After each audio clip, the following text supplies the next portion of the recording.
चला तर मंडळी, श्रीकृष्ण जन्माष्टमीनिमित्त बनवूयात खास मटकी मिठाई.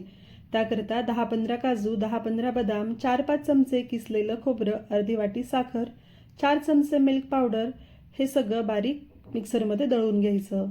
150 ग्राम पनीर किसून घ्यायचं. साधारण किसल्यानंतर हे 1 वाटी भरेल.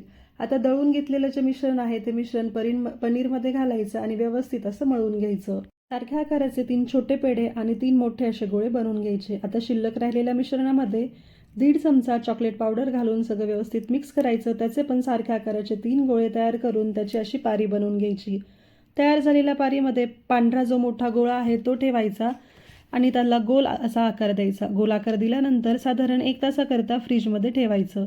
फ्रीजमधून काढल्यानंतर त्याला मटकीचा असा सुंदर आकार द्यायचा आणि काही स्वीट्स लावून छान डेकोरेट करायचं. तर आहे की नाही मस्त सोपी आणि तितकीच खायला मजेशीर अशी रेसिपी. तुम्ही पण ही रेसिपी एकदा नक्की ट्राय करा.